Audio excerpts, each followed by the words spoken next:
Hello everyone, welcome back to money matters. Shubham this side से भी registered research analyst. बात करेंगे आज आईएक्स के ऊपर, क्योंकि रिसेंट में एक न्यूज आई है मार्केट कपलिंग की, जहां पे इंफॉर्मेशन ये है कि अब इसका मार्केट शेयर जो है वो हैम्पर हो सकता है, इसका बिजनेस हैम्पर हो सकता है। और ये इंफॉर्मेशन या ये न्यूज बार बार आती है, और जब भी आती है स्टॉक में अच्छे करेक्शंस देखने को मिले हैं। तो अभी की डेट में इस कंपनी को लेकर हम क्या इंफॉर्मेशन ले सकते हैं, इसके न्यूज का क्या इंपैक्ट होगा, उसको हम एनालाइज करने वाले हैं। ध्यान रखिए, वीडियो आपकी लर्निंग, एजुकेशन और नॉलेज के लिए है, किसी टाइप से यहाँ कोई बाय सेल होल्ड की रिकमेंडेशन नहीं है। Investment in securities market are always subject to market risk and there is no guarantee of profit in this market. सबसे पहले आईएक्स के ऊपर बात करेंगे तो यहां पर आपको डाटा दिखेगा कि एक करेक्शन पहले भी हुआ था, उसके बाद अभी हुआ है, और रिसेंट में एक बड़ी कैंडल बनी है। अगर इसको आप देखना चाहें डेली चार्ट पे तो ऐसे भी पता चलेगा कि yes there is a big gap down, और इस गैप डाउन के बाद में ये सिचुएशन अभी हमारे पास नजर आती है। सबसे पहले केस को समझो, और ये भी समझना क्या कुछ ऐसा है कि कोई लिस्टेड प्लेयर ऐसा है जिसको इस न्यूज का फायदा मिल जाएगा।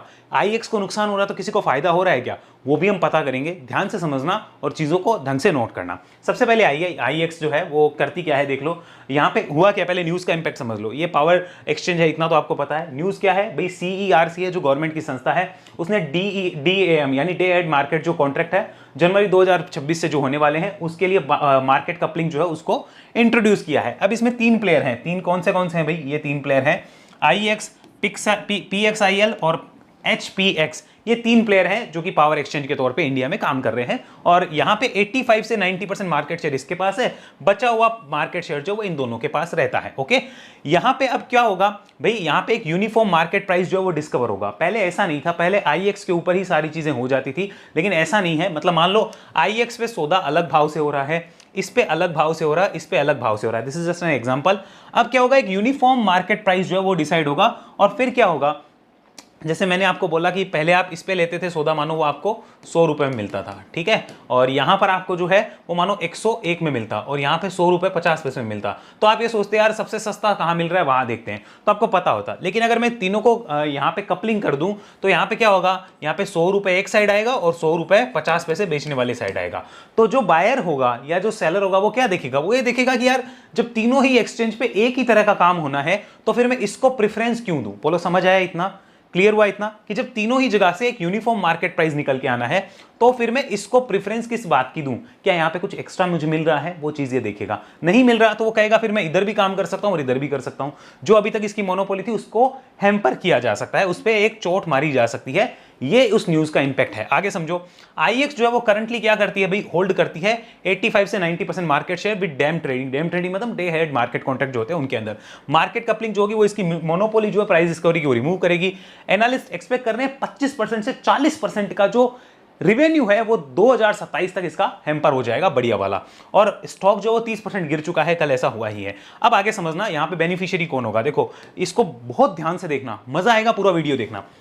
पीएक्सआईएल जो पावर एक्सचेंज इंडिया लिमिटेड है, एक्सपेक्टेड टू गेन 10 to 15%, ये 10 to 15% है वॉल्यूम मार्केट शेयर जो है, 10 से 15% मार्केट कैप्चर शेयर करने की कोशिश करेगा। एचपीएक्स जो है हिंदुस्तान पावर एक्सचेंज, इसमें किसकी होल्डिंग है ध्यान से समझ लो, एचपीएक्स। ओके, इसके अंदर किसकी होल्डिंग है, बीएसई की होल्डिंग है, ध्यान से समझ लेना।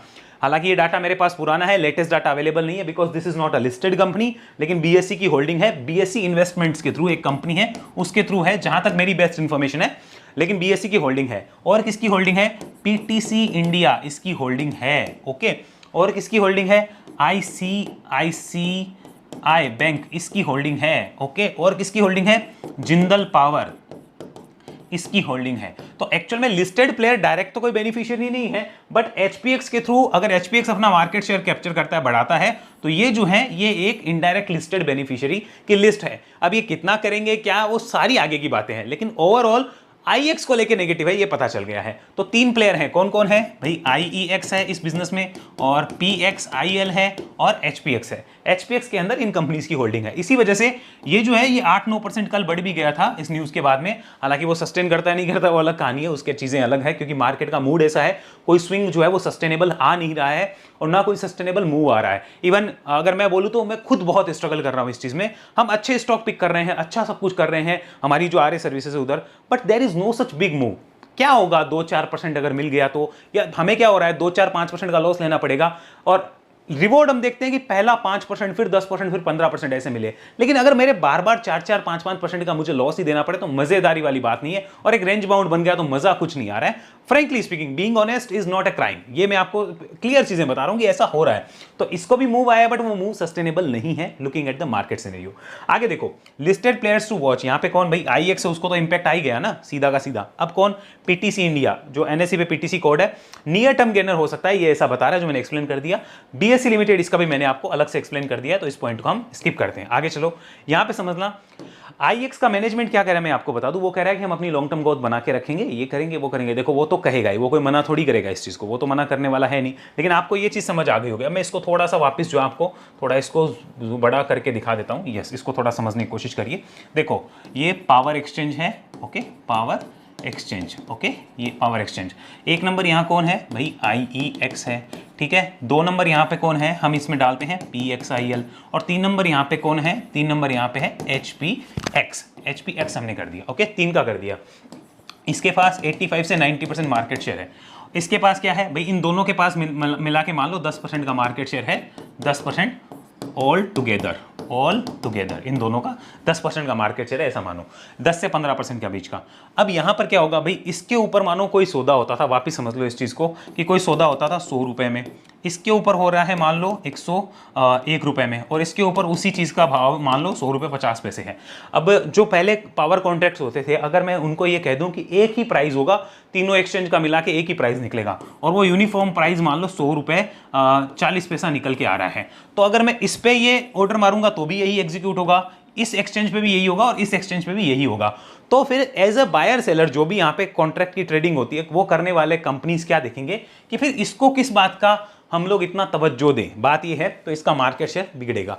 अलग से कोई सर्विस देगा तो अलग चीज़, अपने बिजनेस को चेंज करेगा, मॉडल चेंज करेगा तो अलग बात है, वरना ये सारी न्यूज़ है। इतना कमाल हो गया। अब इस न्यूज़ के बाद में यहाँ पे आ जाओ, इसमें किसकी होल्डिंग है मैंने आपको एक्सप्लेन कर दी। BSE की होल्डिंग है, ICICI बैंक की होल्डिंग है, PTC इंडिया की होल्डिंग है, और जिंदल पावर की होल्डिंग है। जितनी मेरे पास बेस्ट इन्फॉर्मेशन है ये, हालांकि ये इन्फॉर्मेशन पुरानी है मेरे पास, मैंने अभी लेटेस्ट चेक नहीं किया क्योंकि वीडियो में आपके बना रहा हूं, बट यस इनकी होल्डिंग है, मुझे अभी भी इसका पता है। और ये कंपनी लिस्टेड नहीं है, इसलिए इसकी होल्डिंग आउट नहीं होती, ये तो मैंने सोर्सेज से इन्फॉर्मेशन ली है, ओके। तो ये यहां पर आपके पास केस क्लियर हो गया। अब आओ यहां पर जरा एक बार IEX के रीसेंट डेटा को समझिए। ये IEX का रीसेंट डेटा है, इसके फंडामेंटल को थोड़ा ध्यान से देखिएगा। क्या बिजनेस की वजह से रेवेन्यू पे अभी तक कोई इंपैक्ट आया है क्या? देखो अब 2026 जनवरी से आएगा, अभी तक तो नहीं आया है। अगर आप ध्यान से देखो तो IEX का वैल्यूएशन काफी डिसेंट हो गया है, इस फॉल के बाद 30 के आसपास आ गया है।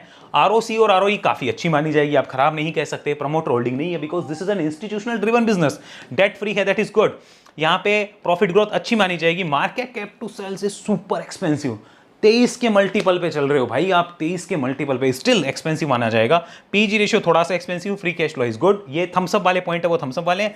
ये 2 पॉइंट मुझे खराब लगते हैं, वो खराब लगते हैं, तो ये हमने एनालाइज किया। इंडस्ट्री की पीस 75 के आसपास है, ये हमें पता होना चाहिए, बट इसमें इंडस्ट्री में काउंट क्या होगा अभी आपको दिखाता हूं, इसको जरा आप ध्यान से देखिएगा।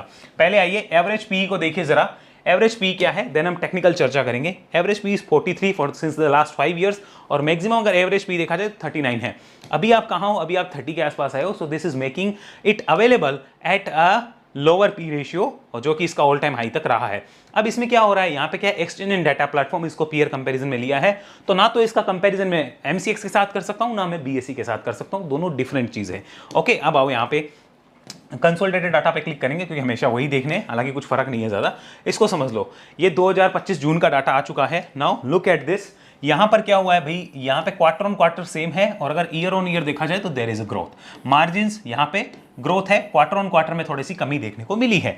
अगर यहां पर आए नेट प्रॉफिट 96 करोड़ का 121 करोड़ हो चुका है, दैट इज वेरी गुड। और यहां पर इसको आप समझेंगे तो पिछले क्वार्टर से भी वो लगभग थोड़ा सा बड़ा है। उसका रीजन क्या है, रीजन ध्यान से समझना, other income is the main reason. ये आपको पता होना चाहिए, क्यों? क्योंकि अदर इनकम पहले 37 करोड़ थी, जो अब 49 हो गई है। अदरवाइज यहाँ पे ओपीएम देखोगे तो ओपीएम क्वार्टर ऑन क्वार्टर कम है। ईयर ऑन ईयर ओपीएम को देखा जाए तो ईयर ऑन ईयर ओपीएम ठीक ठाक कह सकते हैं, बढ़िया कह सकते हैं। सो यहाँ पे अभी तक बिजनेस पे तो कोई इंपैक्ट नहीं है इस डाटा के अकॉर्डिंग। क्यों नहीं है? क्योंकि ये 2026 जनवरी से अप्लाई करने की बातें चल रही है, अभी नहीं चल रही। और मार्केट आपको किस चीज का पैसा देता है? आपकी ग्रोथ का देता है। If there is a growth then there is a money, there is a premium. अगर आपकी ग्रोथ नहीं है तो मार्केट कहेगा किस बात का प्रीमियम। और मैंने अभी थोड़े दिन पहले भी एक वीडियो बना के आप लोगों को एक चीज कहा था जोमेटो में, कि जब तक आप चल रहे हो, आप अप ट्रेंड में हो, तब तक कोई दिक्कत नहीं है। जिस दिन मार्केट बोलेगा ना कि अब तुम्हारे बिजनेस में प्रॉब्लम है, अब बोलो किस बात का वैल्यूएशन मिले, तब मार्केट बताएगा एक्चुअल में उसका रंग क्या है, वो धीरे धीरे पता चलता है। अगर आप इसको भी देखो तो ईयरली P&L पे there is no such big problem, जो कि अभी दिखे, क्योंकि अभी तक इंपैक्ट आया नहीं है। प्रॉफिट ग्रोथ अच्छी है, sale growth is good, CAGR is good and return on equity is also good. यहाँ पे फिलहाल कोई प्रॉब्लम नहीं है। अब आओ प्रॉब्लम की सिनेरियो जो मैं दिखाऊंगा यहाँ पे समझना। पहले क्वार्टरली डाटा देखो, इसको FIIs और DIIs का नंबर देखना। ये FIIs यहाँ पे जून के अंदर इन्होंने माल उठाया, DIIs इनका माल ऑलमोस्ट उतना ही रहा। पब्लिक के पास लगभग जो है वो यहाँ पे थोड़ी बहुत होल्डिंग बिकी। अब पब्लिक में किसने बेची, देखो पूरा दिमाग लगा के देखो इस वीडियो को। ये पब्लिक का डाटा हमने ओपन किया। नाउ लुक एट दिस, ये डालमिया भारत लिमिटेड दिख रहा है, डालमिया भारत और डालमिया पावर। डालमिया पावर तो अभी भी होल्डिंग ले रहा है, डालमिया भारत एग्जिट कर चुका है, यहाँ पे डालमिया भारत का नाम नहीं आ रहा है। अब आइए जरा यहाँ पे देखो, इसको जरा और समझना, मैं एक चीज और समझाता हूं। नंबर ऑफ शेयर होल्डर का जो गणित है वो समझ लेना ईयरली डाटा पे, ओके। यानी एक चीज मुझे यहां तो पता चल गई कि FIIs ने और DIIs ने कुछ मेजर एग्जिट नहीं लिया है, अगर मुझे देखने को मिले तो। FIIs DIIs ने अभी तक नहीं लिया 30 जून तक, क्योंकि डाटा तो 30 जून तक का अवेलेबल है। इस फॉल में उन्होंने लिया कि नहीं लिया वो सितंबर अक्टूबर में पता चलेगा। तो सितंबर में रिजल्ट आएंगे, सितंबर के रिजल्ट अक्टूबर में आएंगे, तब पता चलेगा, तब तक नहीं पता चलेगा। अब एक इंटरेस्टिंग चीज देखो, मार्च 2021 में नंबर ऑफ शेयर होल्डर कितने थे, 1,43,000। ध्यान से देखते रहना। मार्च 2022 में नंबर ऑफ शेयर होल्डर 10 गुना ज्यादा, 14,73,000। ये एनालिसिस करके आए थे क्या, नहीं, ये ऐसी सीधी वेव देख के आए थे, तेजी आ गई, तेजी आ गई, तेजी आ गई, तो तेजी आ गई तो हम भी आएंगे। इनका थॉट प्रोसेस ये होता है। और उसी चक्कर में आज तक इनको मिला क्या है, कुछ भी तो नहीं मिला है। नंबर ऑफ शेयर होल्डर कम क्यों नहीं होते बताओ फिर, major number of share holder कम क्यों नहीं हो रहे, क्योंकि फंसे हुए हैं और वो रिटर्न्स नहीं मिलेंगे। ध्यान से देख लो, मार्च 21 से मार्च 22 के बीच में, और अभी दिखाऊंगा कि मार्च 22 आते आते टॉप कहां लगा था। मार्च 22 तक आपको टॉप का भी पता चल जाएगा। अब ध्यान से इसको देखना जरा। आइए टेक्निकल चार्ट पे चलते हैं, इसको जरा एक बार ध्यान से देखिए। नाउ यहाँ पे मंथली चार्ट एक कन्वर्ट किया हमने, लुक एट दिस, ये हमने मंथली चार्ट लगाया, ध्यान से देखना। दिस इज मार्च 21, ये हमारा मार्च 21 का डाटा। यहां से चालू हुआ शेयर का बड़ा मूव, ठीक है। वैसे तो यहीं से हो गया था, लेकिन हम मानते हैं यहां से। अब मार्च 22 आते आते नंबर ऑफ शेयर होल्डर देखना है ना। अक्टूबर 2021 में एक टॉप लग चुका था, अक्टूबर 2021 में, और उसके बाद में मार्च 22 आया। मार्च 22 कब तक आया भाई, मार्च 22 यहां तक आया, ये वाला, ओके, यहां तक, मतलब इस प्राइस के आसपास तक। नंबर ऑफ शेयर होल्डर कितने हो गए थे, नंबर ऑफ शेयर होल्डर हो चुके थे 14 लाख।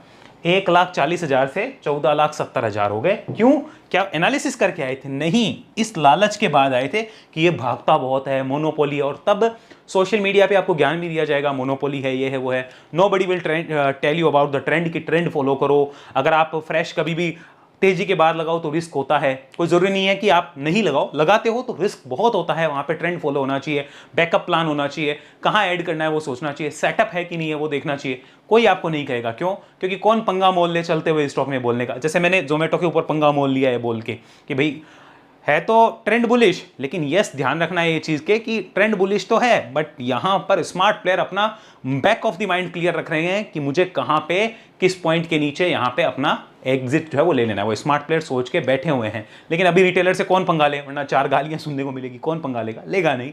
कुछ हमारे जैसे सनकी होते हैं जो ऐसा पंगा लेते हैं, बाकी कोई लेता नहीं है। मंथली चार्ट का ट्रेंड देख लो एक बार, यहां पे क्या है, ओवरऑल फॉल पहले 63% हुई है। अभी 2021 से यहाँ पर ये प्राइस गया था ऑलमोस्ट 320, ये 2021 अक्टूबर से, ओके। और अब हम आ चुके हैं 2025 अक्टूबर में। 4 साल में रिटर्न 0 बटा लुल, माइनस में है रिटर्न, और कुछ मिला नहीं है सिवाय परेशानी और चिंता के। ये सिमिलर टाइप ऑफ स्टोरी होगी मेरे भाई, किसमें, जो आज की डेट में ऐसा चल रहे हैं, सिमिलर टाइप ऑफ स्टोरी होगी। 100 में से 99% तो यही स्टोरी फॉलो करते हैं। कोई 1% अगर निकल जाए कि चलो वो कंटिन्यूस था और कंटिन्यूस रह गया, उसके लिए 99 में अपने डिसिप्लिन नहीं बदले जा सकते, इसको ध्यान में रखिएगा। प्रोबेबिलिटी देखी जाती है, गारंटी यहाँ किसी चीज़ की नहीं है। रिसेंट में फिर से देखो एक बेस बिल्डिंग हुई, उसके बाद में एक अच्छा मूव बना, ये एक ट्रेंड बना था। एक्चुअल में यहाँ पे ट्रेंड बनना था तो बनना चाहिए था। अगर मेरे जैसा भी कोई एनालिस्ट होता यहाँ पे बोलता तो मैं भी वहाँ पे यही चीज़ कहने वाला होता कि यस, इसको देखा जा सकता है यहाँ पे। इवन मैंने आपके साथ पहले इसको यहाँ पे 115 के आसपास डिस्कस भी किया हुआ है, 115-125 की रेंज में पहले भी डिस्कस किया था। यहाँ भी डिस्कस किया कि एक ट्रेंड बन सकता है, ट्रेंड बना, बट उसके बाद में यहाँ पर फिर से ट्रेंड पोज हुआ and this was a surprising move हमारे लिए भी, क्योंकि ट्रेंड बना नहीं, ट्रेंड टूटा। इसका डिस्कशन भी हमने किया था हमारे वीडियोस के थ्रू। बट अब अगर आप देखेंगे तो वापस क्या हुआ, वापस से एक बेस बिल्डिंग हुई। एकदम उस चीज को टेक्निकल पर्सपेक्टिव से समझो, वापस से ब्रेकआउट हुआ, फिर से एक ट्रेंड बन सकता था, बट वो बना नहीं। यहां पर उसका ब्रेकडाउन होता। अब इस ब्रेकडाउन की सिचुएशन थोड़ी सी तगड़ी है, संभलने वाली है, यहाँ पे देखना। अब डेली कन्वर्ट करते हैं। पहले मंथली ट्रेंड देख लिया कि अभी तक डाउन ट्रेंड है। इंपॉर्टेंट सपोर्ट देखो, एक ये जोन है जहां पे आया है लगभग 130 के आसपास, उसके बाद में 115 के आसपास इंपॉर्टेंट सपोर्ट जोन निकल के आता है, फिर पता नहीं कहां जाएगा, बिकॉज कहां तक नीचे का गेट खुलता है वो अलग कहानी है। हाँ, लेकिन इसको समझो, यहां पर क्या कोई टेक्निकल प्लेयर किसी ने गलती करी यहां पे, वो हमें समझना होगा। हम वीकली ट्रेंड को देख रहे हैं तो देखो एक बेस बिल्डिंग हुई थी यहाँ पे, अगर उसके बाद किसी टेक्निकल प्लेयर ने इधर लिया था तो उसने गलती तो नहीं करी, ये तो हमें पता है। यहाँ पे स्विंग बना, बिल्कुल बना, तो स्विंग वाले तो अपना काम कर चुके होंगे, बट अगर कोई टेक्निकली राइड कर रहा था तो उसके लिए टीएसएल पॉइंट यही हुआ होगा। हम हिस्टोरिकल डाटा को एनालाइज कर रहे हैं तो बिल्कुल यही हुआ होगा, यानी इसमें उसको कोई प्रॉब्लम नहीं है। लेकिन ये जब कटा तो यहाँ पे क्लियर एक एग्जिट आ सकता था as per the technical structure. क्या मैं इसमें आपको कोई बाय सेल एडवाइस दे रहा हूँ? नहीं, मैं आपको हिस्टोरिकल डाटा से समझा रहा हूँ कि टेक्निकल वालों की थिंकिंग क्या होती। तो यहाँ पे वो डेफिनेटली इसमें अपनी डिसीजन पॉइंट को चेंज करते, लेकिन क्या उन्हें मौका मिला? नहीं मिला। अब इस सिचुएशन में क्या कर सकते थे? देखो पहले मौका क्यों नहीं मिला, बिकॉज आप सोच के बैठे होते, जो भी स्मार्ट प्लेयर थे टेक्निकल के अकॉर्डिंग चल रहे थे, अगर वो सोच के बैठे हुए थे, हालांकि वैसे तो ये रिस्की हो गया था ऑलरेडी, क्योंकि कई बार से नहीं निकल पा रहा है, तो वहीं समझ आता है कि लॉन्ग टर्म ट्रेंड तो बन नहीं रहा, स्टिल कोई था, तो इस पॉइंट के नीचे उसका क्लियर कट हमें दिखता कि खराब हो रहा है। लेकिन इतना गैप डाउन हो जाएगा, इतना नीचे जाएगा, तो आप क्या ही कर लोगे? कुछ नहीं। ऐसी सिचुएशन में टेक्निकल प्लेयर क्या करते हैं? Sometimes acceptance is the only solution, और कोई सॉल्यूशन नहीं होता। एक्सेप्ट कर लो, हो गया तो हो गया, कोई इलाज नहीं होता है, वही सॉल्यूशन होता है और कुछ नहीं होता है। क्लियर हुआ? अभी की डेट में ट्रेंड क्या है भाई? अभी की डेट में ट्रेंड तो ऐसा है कि यहां पर डबल टॉप लग गया और एक यहां तक आ चुका है, यानी 130 के आसपास पहला सपोर्ट है, और इसको टूटने के बाद में नेक्स्ट सपोर्ट 115-16 के आसपास नजर आता है। ऊपर में रेजिस्टेंस क्या? 165-175 165-175 will be playing a major role. अब ध्यान रखना, ये यहां पे एक जोन जो होगा वो एक मेजर जोन माना जाएगा फॉर द आईएक्स, ये हमें पता होना चाहिए। Okay, is there any recommendation? No, not at all. यहां पे सिर्फ और सिर्फ हम जो सिचुएशन है उसको एनालाइज कर रहे हैं, मेरी तरफ से कोई रिकमेंडेशन नहीं है, हम सिर्फ यहां पे एक एजुकेशनल कंटेंट का डिस्कशन कर रहे हैं। अब आइए जरा यहां पर, इसको आपने कंप्लीटली देख लिया, अब मैं थोड़ा व्हाइट स्क्रीन पे चलता हूं, वहां कुछ आपके साथ डिस्कशन करूंगा। चलिए आइए इधर ही व्हाइट स्क्रीन को लाते हैं और इधर मैं आपके साथ कुछ डिस्कस करता हूं। ओके, अब समझो, एक कंपनी मानो ऐसे ऐसे नीचे आई, ओके, एक बेस बिल्डिंग बनी थी उसकी, ठीक है, बेस बिल्डिंग के बाद में वो ऐसे ऊपर गई, फिर नीचे आई, फिर ऊपर गई, फिर नीचे आई। ओके, इस तरीके से। और थोड़ा ज़्यादा नीचे ले लिया ना, ये थोड़ा ज़्यादा नीचे हो गया, मिटाना पड़ेगा। वापस देखो, आओ देखो, वापस ऐसे एक कंपनी नीचे आई थी और ऐसे एक बेस बिल्डिंग करी उसने, ठीक है, हम ऐसा मान के चलते हैं, ऊपर गया, नीचे आया, ऊपर गया, फिर नीचे आया और यहाँ तक आ गया। ओके, मानो ये यहाँ तक जो है वो आ गया। अब इसके बाद क्या भाई? इंपॉर्टेंट सपोर्ट नीचे में ये वाला है, ठीक है, ये वाला है। अब यहाँ पर अलग अलग प्लेयर्स की थिंकिंग क्या होगी वो समझनी है हमें। तो सबसे पहले बात करते हैं जो फ्रेश स्विंग एजुकेटर लिखते हैं, चलो, फ्रेश स्विंग एजुकेटर्स, उनकी थिंकिंग क्या होगी? उनकी थिंकिंग क्या होगी? क्लियर कट, वो क्या करेंगे? वो कहेंगे no no no no no, no setup तो नो काम, नो सेटअप नो काम, उनके लिए होगा नो सेटअप नो काम, सिंपली ये बात है। ओके, दूसरा क्या होगा भाई? एक ये हमें पता चला, एक ये बड़ी वाली रेंज बन गई। ओके, मानो ये रेंज है 175 एंड 115, ये एक बड़ी रेंज बन गई। ओके, दूसरा क्या होंगे? फ्रेश, कुछ लोग होते हैं जो इन्वेस्टिंग के लिए ऐसे चार्ट्स को देखते हैं, ये काल्पनिक चार्ट है, इस बात का ध्यान रखिएगा। फ्रेश इन्वेस्टिंग के लिए कोई देखेंगे यहाँ पे भाई, वो ये देखेंगे कि यार यहाँ पर कोई टेक्निकल बेस तो है नहीं हमारे पास में, फंडामेंटली भी अभी कोई बेस नहीं है।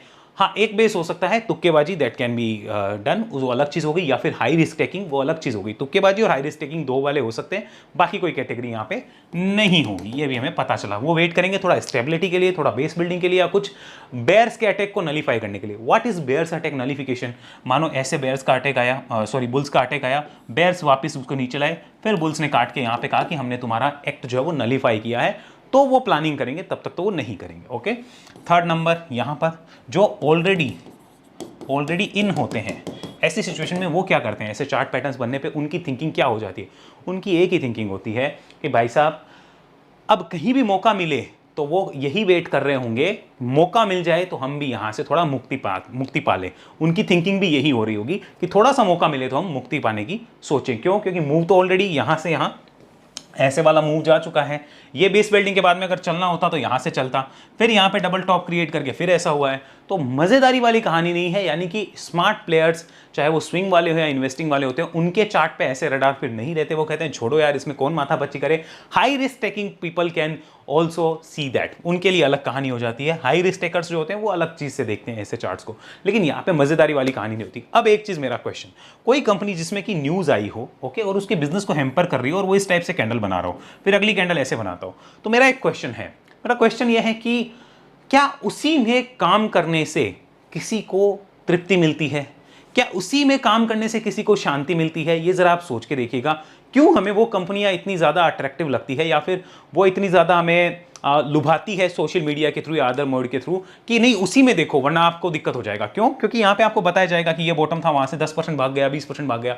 सोशल मीडिया में ऐसी चीज़ें आपके सामने चलाई जाएगी ताकि आपको क्रेविंग्स हो जाए। जैसे खाने की क्रेविंग्स होती है ना, वैसे फोमो क्रिएट करके एक क्रेविंग क्रिएट करी जाती है। जबकि आपको बेटर ऑप्शंस भी मिल सकते हैं अगर आप अलग अलग जगह देखो तो, अच्छे चार्ट सेटअप्स भी हैं। हाँ, मूवमेंट वही नहीं है, तो ऐसे हाई रिस्क में मूवमेंट पकड़ने की कोशिश करना अपने आप में सुसाइडल अटेम्प्ट होता है। बाकी सबकी अपनी अपनी इच्छा है, कई लोग सुसाइड से शायद अमृत को पाने की कोशिश करें, वो अलग चीज़ हो जाती है। बट एज पर मी, कभी भी कोई कंपनी के बिजनेस एम्पर की न्यूज़ आए, ऑलवेज वेट एंड चेक कि कोई बड़ा ट्रेंड तो बनने वाला है नहीं, मैं अननेसेसरी क्यों जल्दीबाजी करूं। हाँ, मुझे एकदम बॉटम पे लेना है और मेरे को वो कोई अचीवमेंट मिल रहा है, नोबेल प्राइज या भारत रत्न मिल रहा है, then it is a different case. अगर मिलता है तो डिफरेंट केस। बस लुकिंग एट दिस डाटा साफ पता चलता है कि जब तक कोई भी न्यूज़ ऐसी आती है, जब कोई ऐसी न्यूज़ आती है, उसके बाद स्टेबलाइजेशन का वेट किया जाना चाहिए और फिर देखा जाना चाहिए। कायदे से ध्यान से देखो तो दिस प्राइस इज सेम जो कि 2022 सितंबर में थे। So after 3 year you are at the same place. तो अब आप अपनी अपनी इच्छा है। बाकी आपके क्या विचार, आप मुझे कमेंट बॉक्स में जरूर बताइएगा। मेरी तरफ से वीडियो प्योरली एजुकेशन, लर्निंग और इन्फॉर्मेशन पर्पस से था, कोई बाय सेल की यहाँ पर रिकमेंडेशन नहीं थी। अगेन मैं आपको ये रिमाइंड कराना चाहूंगा और मुझे उम्मीद है आपको वीडियो अच्छा लगा होगा। अच्छा लगा है लाइक शेयर सब्सक्राइब करिए और चैनल पर नए हैं तो जरूर जुड़ जाइए और बेल आइकन को प्रेस जरूर कर लीजिएगा। ऐसी एनालिसिस अगर आप सीखना चाहते हैं मेरे साथ तो उसके लिए वेब एनालिसिस में आ सकते हैं, जहां 1-to-1 कनेक्ट करेंगे, और इस लर्निंग प्रोग्राम का पार्ट बनना चाहें तो इस नंबर पे व्हाट्सअप करके डिटेल ले सकते हैं। ध्यान रखिएगा, इस प्रोग्राम की कॉस्ट 44,000 रुपीज़ है, तो आप उसी को ध्यान में रखते हुए अगर आपके बजट में है तो आप कॉन्टैक्ट करिए। बजट में नहीं है कोई बात नहीं, आपको यहीं से भी मैं लर्निंग देने की कोशिश करूंगा। जल्दी हम रिकॉर्डेड फॉर्मेट में जो है ये सारी चीज़ें लेके आए, जिससे आप वेबसाइट पे जाके पर्टिकुलर स्ट्रेटेजी को देख सकें और सारा काम कर सकें। बाकी हमारी वेबसाइट पे आपको काफ़ी इंफॉर्मेशन मिल जाएगी, उसको विजिट रेगुलरली करते रहिएगा। हमारे नाम से टेलीग्राम, इंस्टाग्राम पे फ्रॉड हो सकते हैं, तो किसी भी तरह का मॉनेटरी ट्रांजेक्शन करने से पहले हमारे इस नंबर पर एक बार कन्फर्मेशन जरूर ले लीजिएगा और उसके बाद ही आप कुछ करिएगा। इस नंबर से अगर आपको कुछ कन्फर्मेशन मिलता है तो ही आप उसे सही मानिएगा, अदरवाइज वो एक फ्रॉड है और आप स्कैम का शिकार हो सकते हैं। उससे बचने की कोशिश करिए। अगले वीडियो तक के लिए बहुत बहुत धन्यवाद। जय हिंद, जय भारत।